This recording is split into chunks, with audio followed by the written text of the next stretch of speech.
할렐루야. 행복한 정시 기도 시간입니다. 정시 기도 시간이라고 하는 건 내 가는 방향을 제대로 가고 있는가 점검해야 되겠고요. 나는 어디쯤 가고 있을까? 그걸 확인해 보는 좋은 시간이 돼야 될 것입니다. 어차피 한번 왔다 가는 인생, 우리는 그냥 지나가는 나그네가 아니고 목적 있는 이유를 가지고 달려간다 했어요. 바울이라는 사람은 사도행전 20장 24절에 보니까 나의 달려갈 길과 또 하나님이 내게 주신 사명을 내가 지켰다고 그랬고 그것을 위하여 내 목숨을 조금도 귀한 것으로 여기지 아니하노라 그랬거든요. 자, 하나님이 미션이 있다니까. 우리는 나를 위해 사는 존재가 아니에요. 왜 나를 사는 존재가 됐습니까? 하나님을 떠나서 그래요.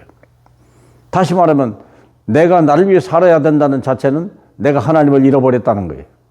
나를 도와줄 내 모든 필요를 채워줄 주님을 잃어버린 거예요. 그러니까 나를 위해 사는 거예요.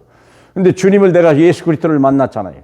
완전하게 모든 문제 해결하신 주님을 내가 만났으면 내 문제는요 더 이상 없어요. 하나님이 다 완벽하게 다 알아서 예비해 나가는 거예요. 내가 나를 위해 사는 자체부터가 내가 길을 잃어버렸다는 거고요. 내 주인을 내가 인정하지 않았다고 하는 증거가 되지 않겠습니까? 그러므로 우리는요 철저하게 미션의 인생을 살아가야 돼요. 그럼요. 그래서 하나님의 미션 어떻게 이뤄낼겠냐? 내 인생 성공과 실패는 거기에 달린 거예요.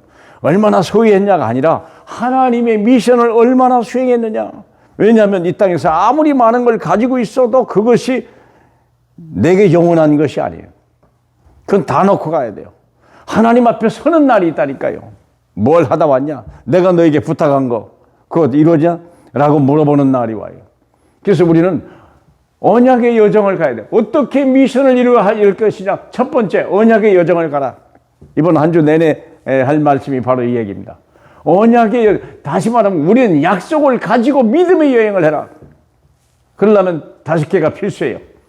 카버넌트, 언약입니다. 언약이 분명하냐 이게. 하나님이 내게 준 약속이 분명하냐. 아브라함이 약속을 받고 갔고 모세가 약속을 받고 갔고요. 바울이 그 약속을 가지고 로마로 간 거예요.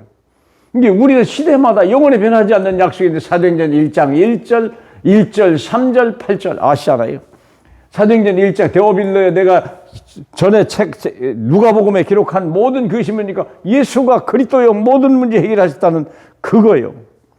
그래 그 예수가 모든 문제 해결의 해답을 가지고 이루지만 하나님 나라를 위하여 쓰고 하나님 나라를 위하여 일하는 사람에게는 하나님의 능력이 많은 거예요. 내 힘 가지고 하는 게 아니기 때문에. 그래서 언약이 분명하냐 이게. 잘 모르면 성삼위 트리니티가 내게 주신 언약이에요. 그걸 잃어버리면 그걸 우습게 보면 그러니까 이단에게는 언약이 없어요. 138이 없어요. 삼위일체가 없어요. 다 부정해요. 그래서 언약이 없는 거예요. 그래서 이단이라는 거예요.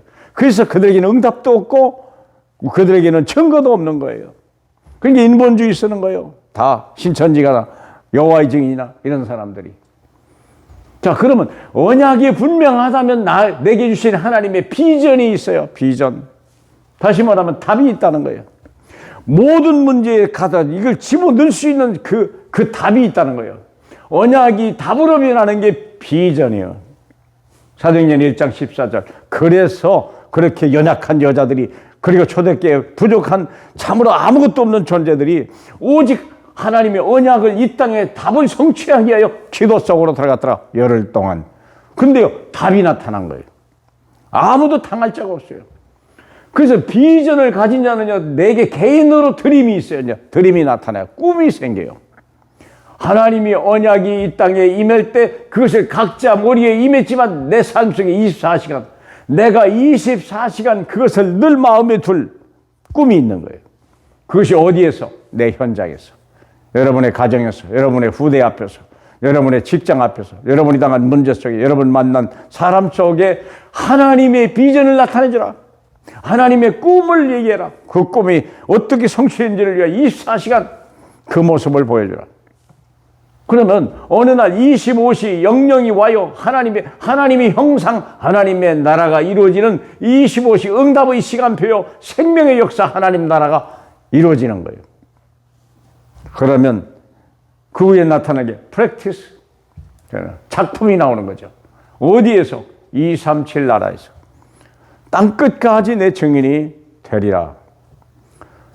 세상 사람에게는요, 필요한 것이 다 있지만 정말 우리 영혼이 필요한 것, 그건 없어요. 지식은 있어도 진리는 없습니다. 그건 바로 그렇습니다. 그래서 237 나라, 어떤 누구도 필요한 하나님의 나라, 그게 재창조 역사가 일어나는 거예요. 하나님의 미션을 어떻게 성취할 거냐? 언약을 따라가라. 하나님의 언약은 우리가 하는 게 아니고 주님이 성취하는 겁니다. 우리는 성취할 언약을 가지고 가는 거예요. 그러니까 그게 언약의 여정은요, 즐겁고 행복한 거예요. 여러분, 여행 가시죠? 목적 있는 여행. 얼마나 좋습니까? 오라, 내가 당신의 말을 듣겠노라. 얼마나 행복합니까? 그러나 내 말을 성취하려고 그러면요, 이건 떠나는 순간부터 어려움이죠. 하나님 여러분, 저와 여러분은 하나님의 택한 백성이고 하나님의 언약을 성취하는, 그것을 위하여 부름받은 이 시대의 전도자입니다. 행복한 오늘 되시길 주님의 이름으로 축복합니다. 우리 하나님 감사합니다. 우리가 무엇이간데 이렇게 하나님의 대사로, 하나님의 심부름꾼으로, 정말 하나님의 왕같은 제상으로 우리를 부르셨습니까? 우리는 잘 감당하는 저희 되게 가는 곳마다 생명이 살고 흑암이 무너지고 하나님 나라가 서는 그 기쁨으로 충만케 하옵소서. 예수 그리스도의 이름으로 기도하옵나이다. 아멘.